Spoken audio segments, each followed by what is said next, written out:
You're watching Jalen and Jacoby.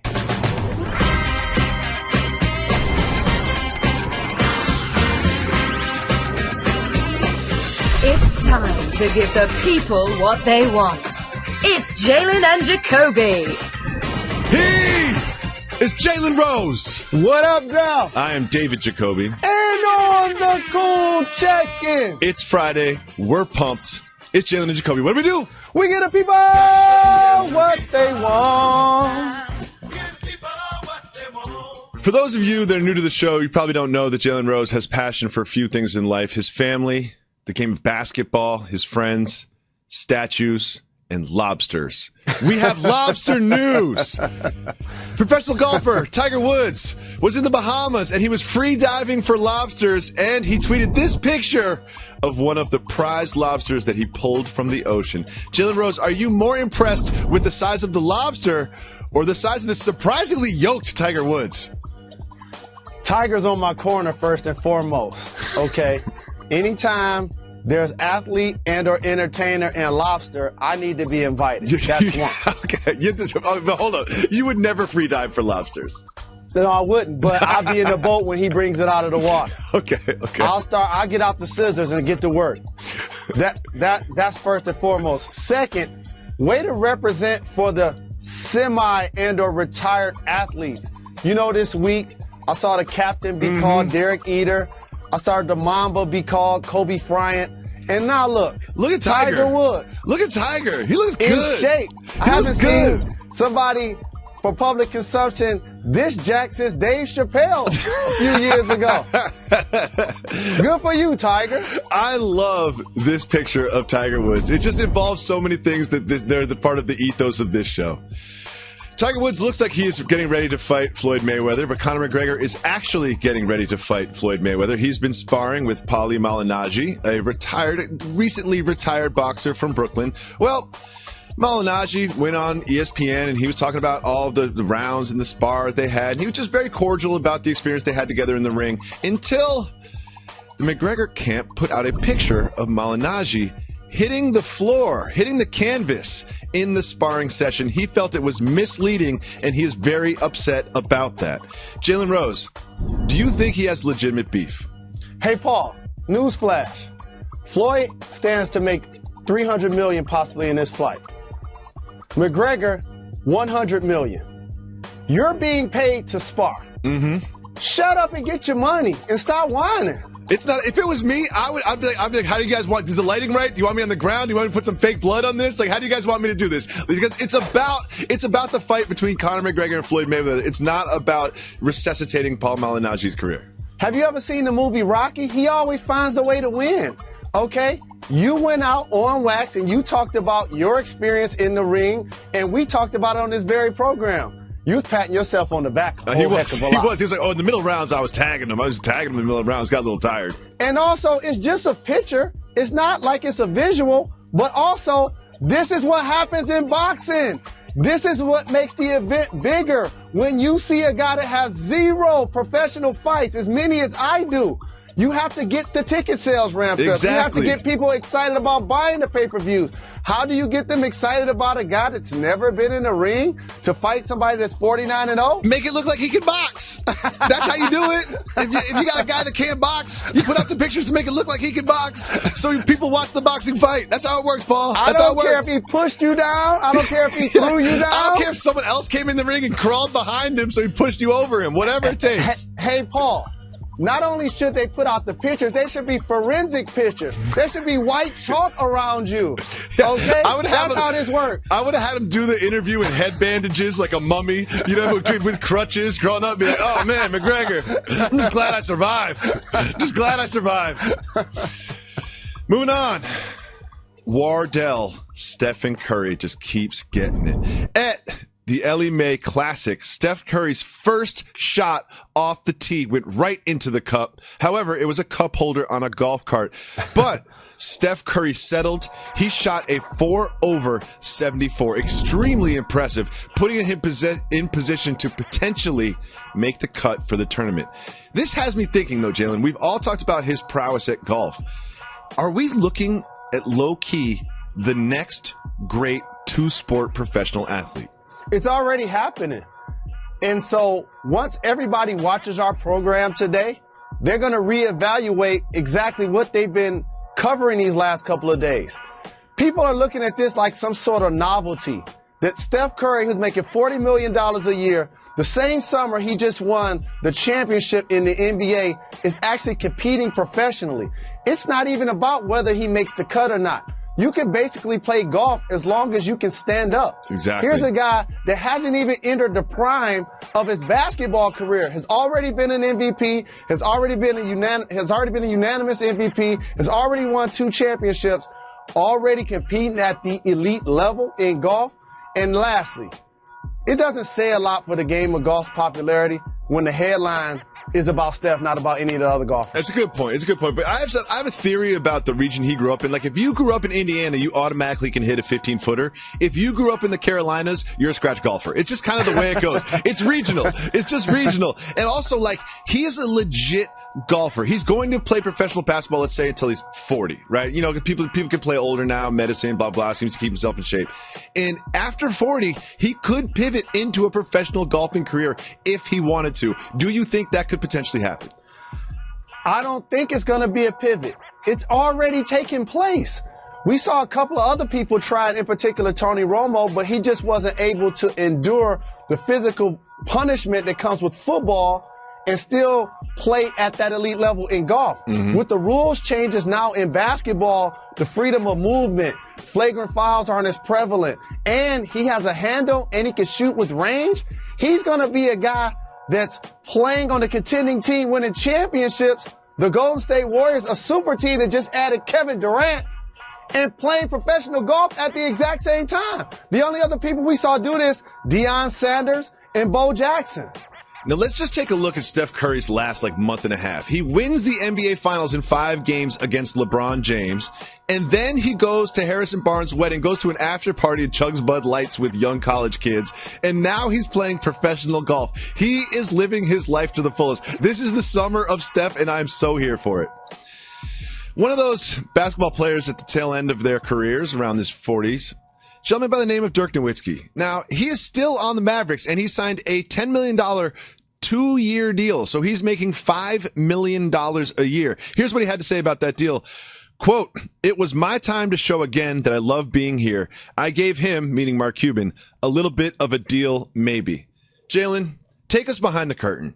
How do these wink-wink deals work in the NBA?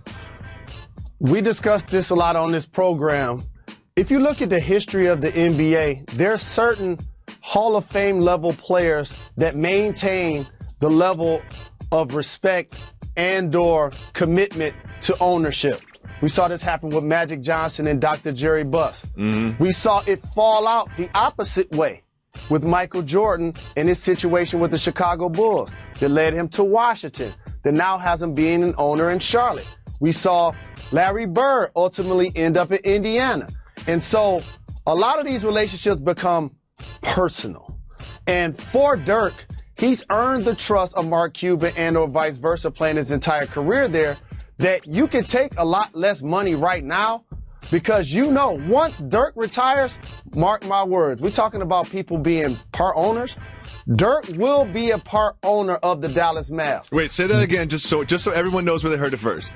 Dirk will be a part owner of the Dallas Mavs. He will have his opportunity to wear a Cowboys jersey like Romo did and stand on the sideline as a 7-footer with shoulder pads and a helmet. He's going to get the proper send-off. And that's why he's allowing Mark Cuban to save money now on the roster in a salary cap-driven sport, so they can hope to put a team together around him so he can get some sort of swan song. So in these sort of back office deals that we know Cuban likes to do in nightclubs, so let's say they're in the back room of a nightclub, whatever nightclub that may be in Dallas, and Dirk says, and Mark Cuban says, "I'm going to pay you $5 million a year." And Dirk says, "Wait a second, I'm worth about $25 million a year." And he says, "Here's how it works. When you retire, I'm going to make you a part owner. I'm going to make you an assistant coach. Every day that you're alive on this planet, you will be cashing checks from my organization." But that's not written on paper. That's like a handshake thing.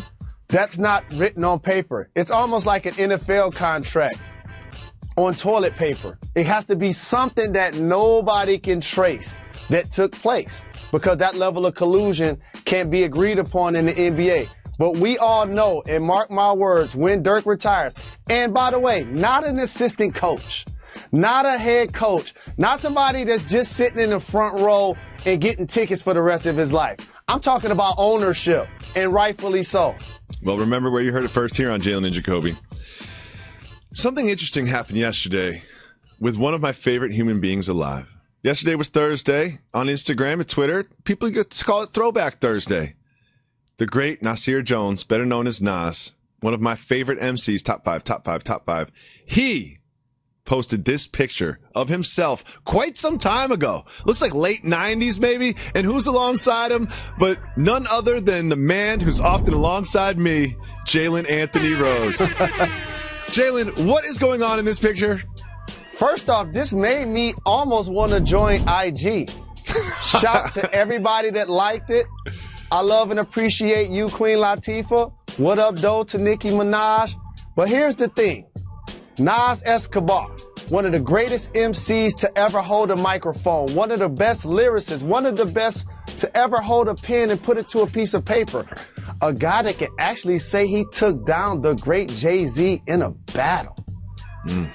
For him to even know my name is an honor for me. So for me to all of a sudden be in Los Angeles, California at the Century Club, not having to wait behind the velvet ropes, and all of a sudden I'm in the VIP and I'm standing next to Nas, and I'm not going to tell you some of the things that was happening in the VIP. What was happening? I think you could kind of look at us and pretty much tell. I can. We were meme mugging. That's one of the things we were doing. Why you had that look on your face? Like, I know you. You're a happy-go-lucky guy. You're talking this story about how you're in the VIP and you're having a great time. But when the camera comes out, it's all of a sudden it's... That's straight 90s. The only thing was missing was a piece of tissue in my nose. You know how that go. The Karl Kani gear. And here's the thing. That's such a throwback classic picture. I appreciate the post. We got to get him on the program. Matter of fact, I got to get him on the wall as one of the immortals. When we come back, there's more on Jalen Jacoby on ESPN Radio. What do players have to bring to an arena before a game? Basically, on the road, you just need your toiletries. Other than that, just your clothes and your game. That's it. What's in the toiletry bag, though? Like, why do you need toiletries? When I go to the gym, I don't bring, like, deodorant and cologne. You just said it. Because you need to start wearing deodorant and cologne. And probably consider brushing your teeth after you run up and down the court.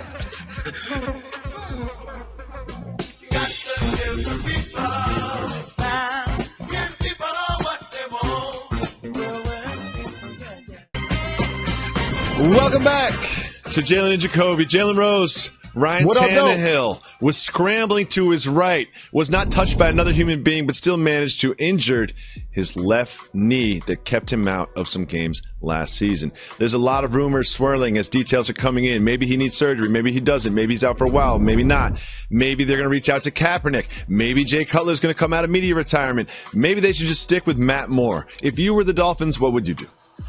Ooh, this is a big decision for the owner, Stephen Ross. I would say, because Jay Cutler has a relationship with Adam Gase, who was his coordinator in Chicago, and he had a relatively good season, I would probably use him at the pole position.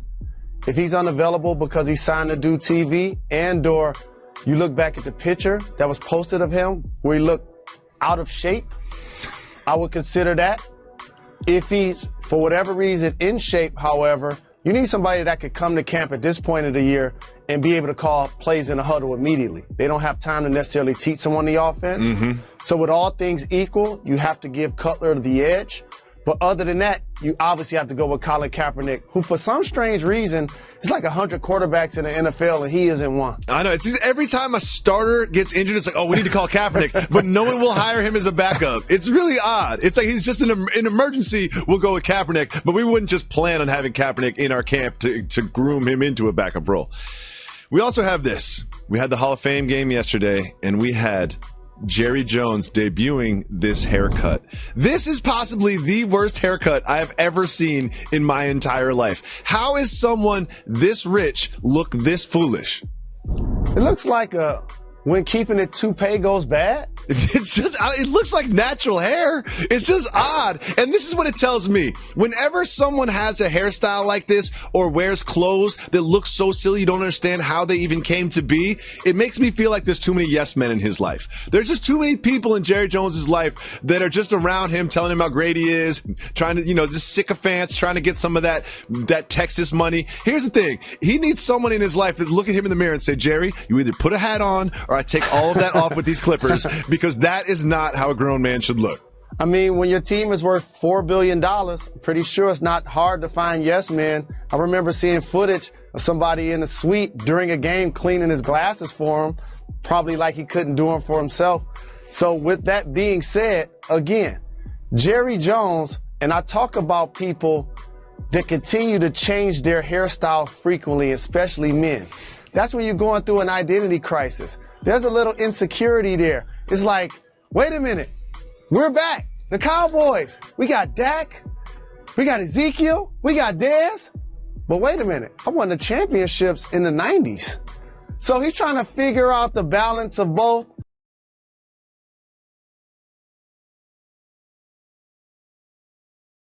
So that's where you get almost the mop type haircut that looks like a bowl that's too long. Someone just needs to give him a hat. We got hats all over the locker room. Jerry, just put this on.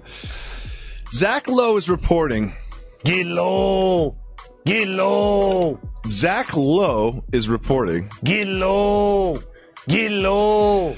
That the Brooklyn Nets are taking hydration of their players very seriously. So seriously that they are tracking the color of their players' urine. Jalen Rose, when you were in the league, did anyone track the color of your urine?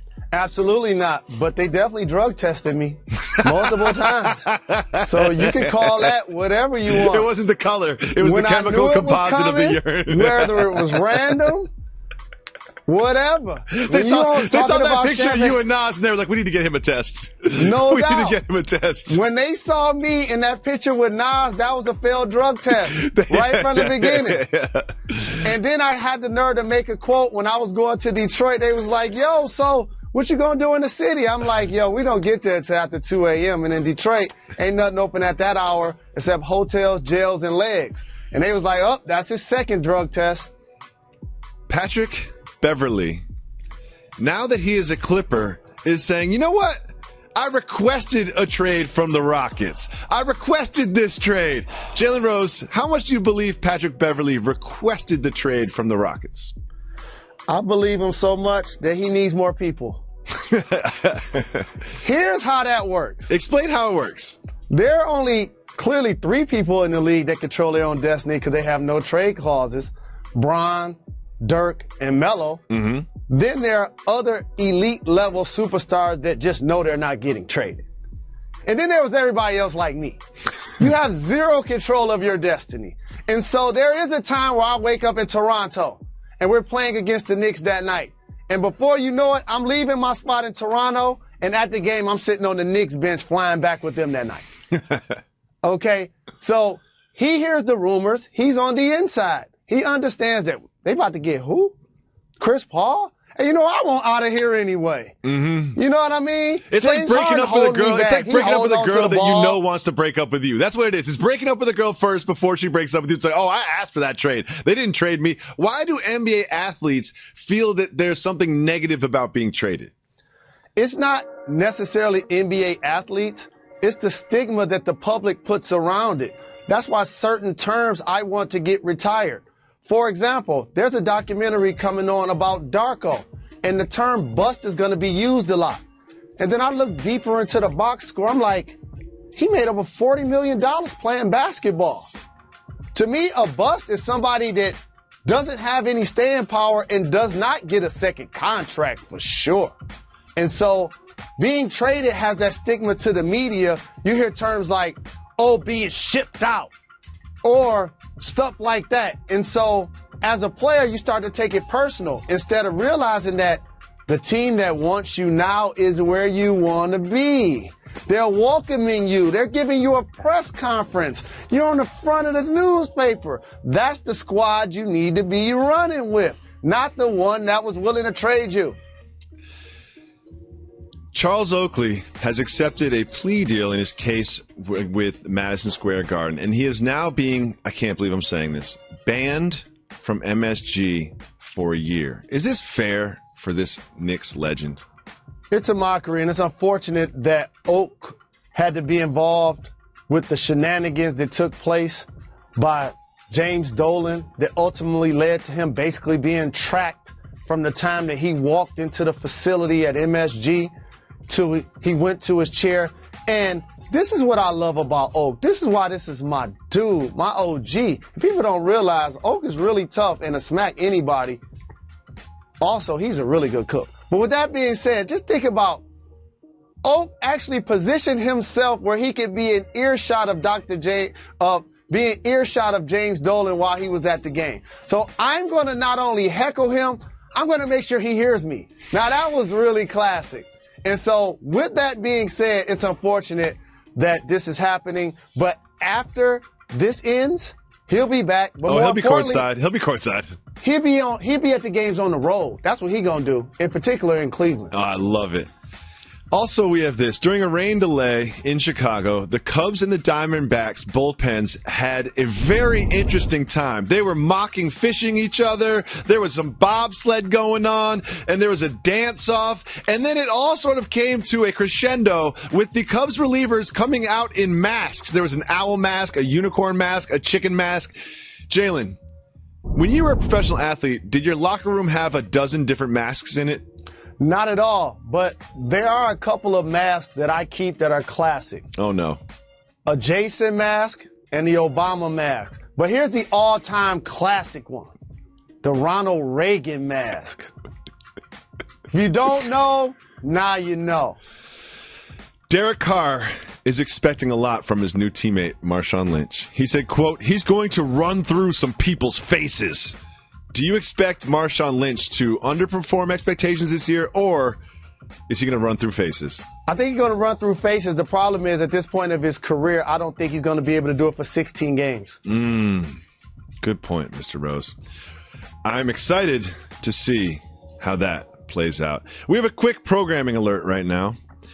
On Tuesday, August 8th, which is 8/8, ESPN is going to transform ESPNU into ESPN 8, the Ocho. It'll get a new graphic look, and for 21 hours, it will run non-traditional programming like the Firefighter Challenge, Roller Derby, Trampoline, Dodgeball. This is all a nod to a joke in the movie Dodgeball about the network, the Ocho, and now we are going to realize the Ocho. Jalen Rose, very quickly, explain the plot to Dodgeball.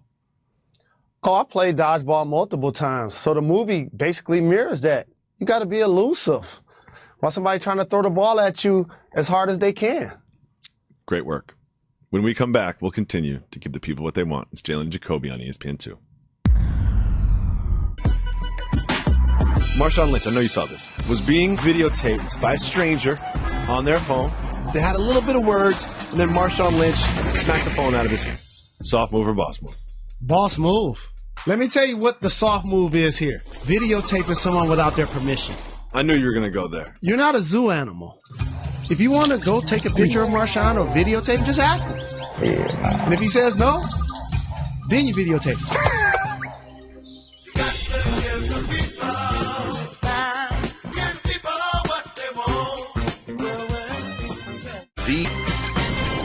Welcome back to Jalen and Jacoby. We have a simple motto on this program. It is to give the people what they want.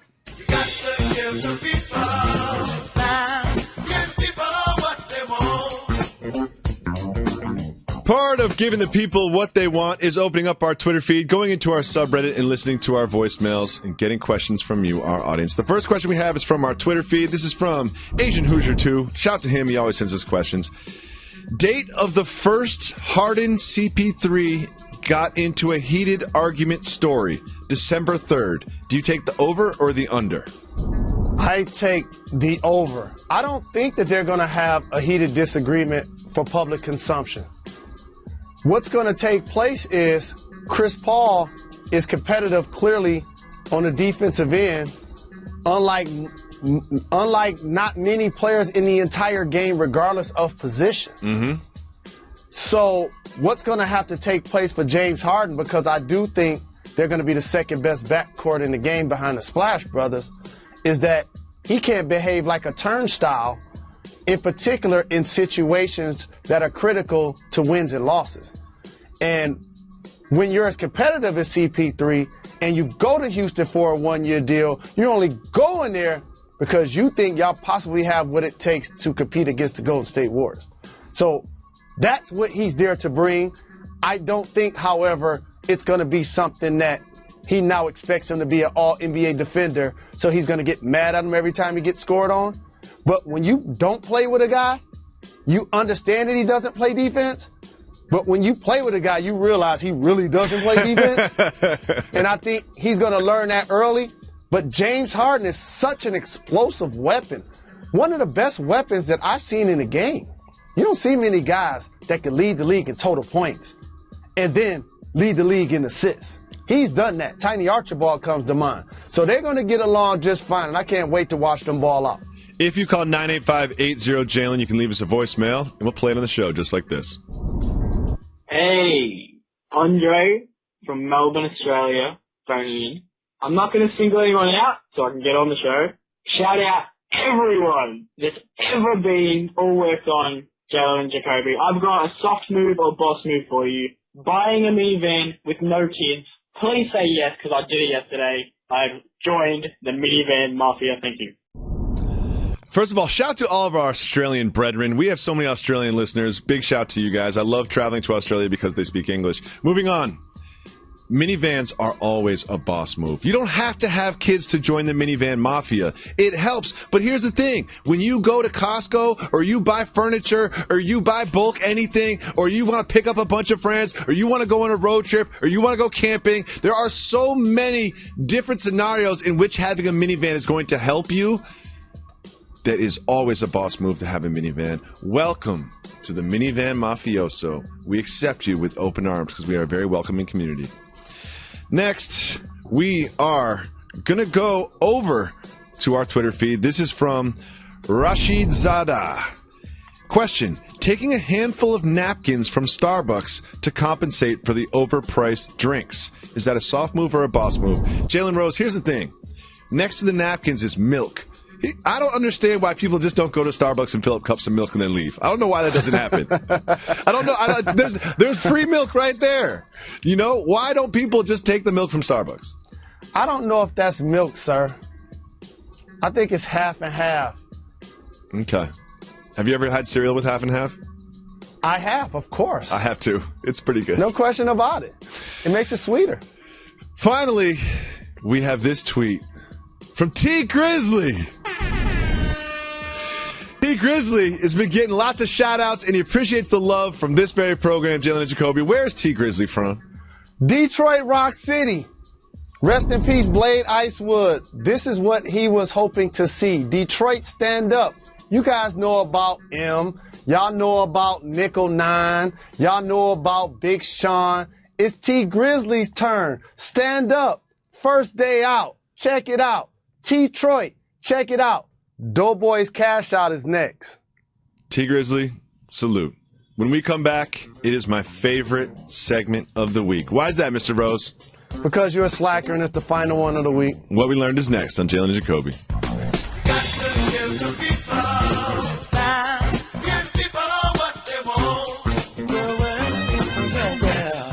Joined by the promoter of that fight. Thank you so much for making time to join us here on Jalen and Jacoby. Bob Arum is with us. How are you doing, Bob? Really good. Pleasure to be here. The legend. What do we need to know about these fighters and this fight for Saturday? Well, I think what you really need to know is Vasily Lomachenko is the greatest fighter that I've seen in 51 years in boxing since Muhammad Ali. Wow. There's been nobody that even compared to him. Certainly the greatest amateur that ever lived. 2 Olympic gold medals, 2 world amateur championships in the professional ranks. He's been tremendous. He's won 2 world titles in 9 fights. Nobody fights like him. A great defensive genius But unlike other great defensive fighters like Floyd Mayweather, who wins fights on points because he throws more punches, Vasyl always looks for an opening and will not close the show by destroying his opponent. In other words, he multitasks. He's a great offensive fighter and the greatest defensive fighter that I've seen. Taken all together, he is the best since Muhammad Ali. I mean, my matchmaker, Bruce Trampler, compares Lomachenko against other greats. You know, Willie Pep, Sandy Sadler, Salvador Sanchez, Alexis Arguello. And he tells me Lomachenko would play with all of them. Wow. He's that good. And so people, thanks to ESPN, this whole country will have the opportunity to watch Lomachenko against Mariaga, a terrific young fighter from Colombia, Saturday night on ESPN. And everybody around the world has signed up for this fight except one country, Russia. Putin, no, that's the truth. Really? Putin has banned Lomachenko from being seen in Russia because he's Ukrainian. And in sympathy, the White House has banned ESPN for Saturday night because Lomachenko is Ukrainian, and Trump always does what Putin asks him to do. Interesting. Wow, Bob Arum dropping major headlines on Jalen and Jacoby. Oh, my goodness. The best prospect he's ever seen in over 50 years. The political updates from Russia to the White House. We're going to be trending the next 48 hours into this fight. That's why you have me on. No question. And it's one thing for you to heap that level of praise of Lomachenko, but he also has stated that he wanted his name to be invoked every time the conversation of boxing comes up, almost like he's synonymous with the sport. Do you think he can actually reach that level? Yeah, I mean, I've never seen anybody, really the truth, I've never seen anybody this good, offense and defense, since Ali. I'm talking about the Ali that existed before that 3.5-year layoff when he was not allowed to fight. That Ali that beat Liston, that beat Cleveland Williams, that beat Terrell, that Ali was unbelievable. Great defensive fighter, but always put on the offense. Lomachenko, in his way, is a throwback, and I've never seen a fighter that had the weapons that he does. We last saw the Pacquiao-Horn fight in Australia. It was an excellent fight. I watched every single second of it. It went back and forth. It was a great fight, and it came down to a decision, a very controversial decision that was awarded to Horn. Since then, 5 independent judges have scored the fight themselves after the fact, and they've all scored it for Horn. What do you think about that controversial finish to that fight? Well, I was there, so I'm watching it. Not on a television screen. I'm watching it live and in person at ring, first row ringside. And when I got in the ring after the fight, I had scored it 6 rounds to 6. And I gave Pacquiao the victory because that 9th round, I made it a 10-8 round. So I had Pacquiao winning by 1 point. It was a very close fight. The judges scored the 11th round for Horn. I scored the 11th round for Pacquiao. If the 11th round goes to Horn, it's a 7-5 fight. It wasn't a robbery. I mean, Teddy was seeing He was that a little fired fight. up about it. Yeah, he was seeing that fight, honestly, one way. Tim Bradley, who was doing the fight with him, was telling everybody it was a very, very close fight. I mean, you could argue that Pacquiao won the fight, but it was certainly not a robbery. You could also say there's some interest in a rematch. Is that something that you think we could see? Well, yeah, as a matter of fact, Manny told me this week. Headline news again. Everybody listen, Bob Arum's here. that he's not retiring and he wants the rematch. And now we're negotiating with the Philippine Senate to figure out when they're going to do a recess so Manny can fight the rematch, and hopefully that rematch will also be on ESPN. Great, and hopefully we'll get another visit from you, Mr. Aram. Jalen? There isn't anything in boxing that you haven't seen or been a part of. In 1976, you actually helped arrange a fight between Muhammad Ali and a Japanese wrestler. Fast forward to August 26th. Do you think Floyd Mayweather Jr. and Conor McGregor is bad for boxing? Jalen, you were a great athlete. LeBron James is a great athlete. If I put either of you in with Anthony Joshua, the heavyweight champion, he would destroy you. It's a different. He's a monster. It's a different sport. The best way to make money, in my opinion, is to lay the odds, give $700 to win 100, and put it on Floyd Mayweather. It's the greatest return that you're going to make on money. McGregor has as much chance to beat Floyd Mayweather as I do. None. Well, thank you so much for coming. We're very excited about the fight. Thank you for inviting me. I'll be there with my wife. I'll be there. You're going to see, and you'll never forget seeing Lomachenko, and the whole card at the Microsoft Theater is terrific. The U.S. Olympian Michaela Mayer will be a first professional fight. The card is loaded with great fighters. 2 fights, Beltran and Vasquez and Lomachenko Mariaga, will be on ESPN1 starting at 10 p.m. in the East, 7 p.m. in the West, and all of the rest of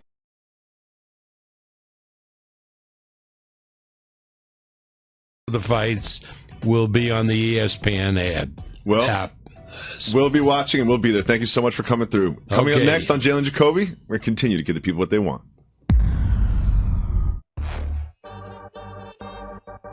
What is the biggest animal you think you could take in a fight? I always talked about being a guy with irrational confidence, so I have to have that in this case. I'm going elephant. I mean, I'm just trying to think of a dollar amount that I would pay to see this fight. I think I would sell one of my children just to watch you fight an elephant.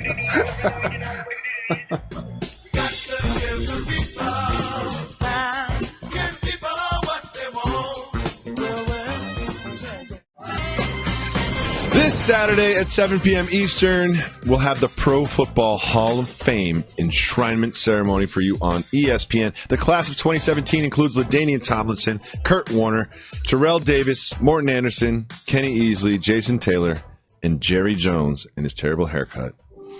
Jalen Rose, it's the last segment of the week. It's time for What We Learned. First thing we learned is that Kevin Durant is all in the comments. Joe Deasy said that LeBron is better than Kevin Durant, and he wrote back to Joe Deasy that is not the case. What do you think about Kevin Durant up in the comments? You always stress the best time to get the truth from an athlete is right after they won the championship. Right after a championship, they will tell you anything. Right after you lose the championship, no interviews. And so he's king of the court right now. He joined the Golden State Warriors. They won the championship. He won Finals MVP.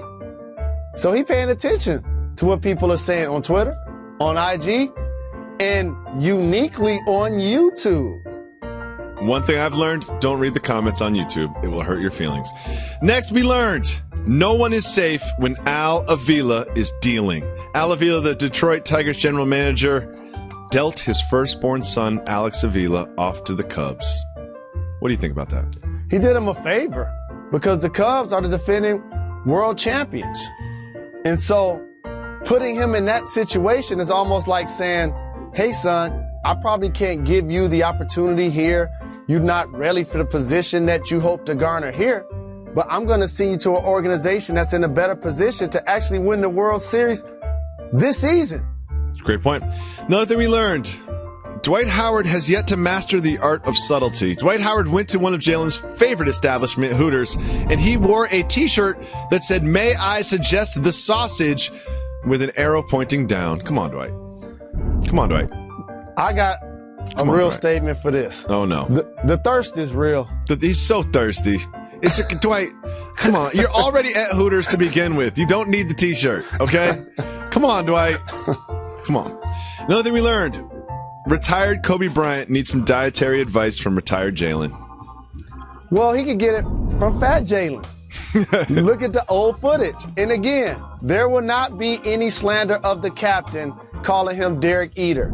Get off Kobe Bryant calling him names about being a retired athlete, especially when most of the people that's making comments ain't in shape. And then Kobe Bryant, he looked pretty good to me. You know what I mean? I would have to lose 20 pounds to look like fat Kobe Bryant. Let's just say that. Next, things might be super awkward in Cleveland next year. That's what we learned.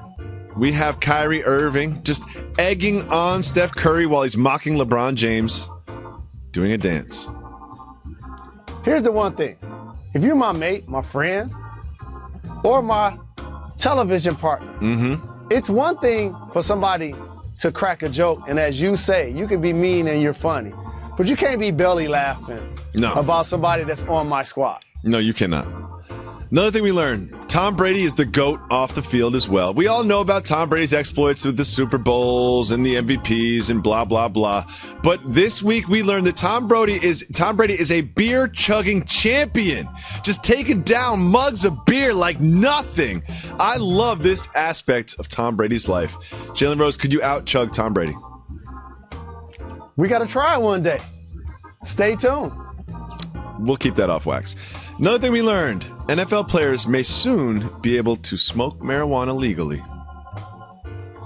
I think they'd be more apt and excited if they got guaranteed contracts. Yeah, that's right. They're like, no, how about this? How about this? The next CBA, you guys can keep us from smoking weed as long as you give us those guaranteed $100 million contracts. That's fine. We'll talk about weed the next CBA. But this time, let's just talk about us getting our money.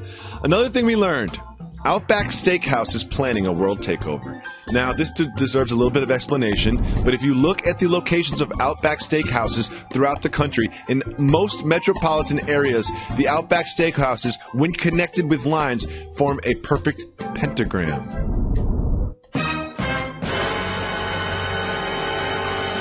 Is Outback Steakhouse trying to take over the world?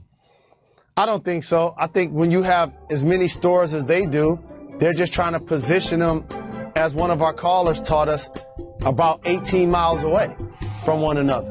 Another thing we learned, breast milk is chock full of nutrients. There was a mommy blog where one mother substituted breast milk for milk in brownies for a bake sale, caused a lot of controversy. Jalen Rose supports breast milk. Oh, there is no controversy. Does a body good. Anyone who has kids has tried breast milk. I promise you that. We also learned that Danilo Gallinari is a true Clipper. Explain, Mr. Rose. He's definitely a true Clipper. So much so that he's playing in a basketball game, punched the opponent, and injured his hand. Another thing we learned, Damian Woody names his children after hit television shows. He has a child named Jalen, a child named Jacoby, one child named Game of Thrones, another child named Power, and one child named Wheel of Fortune.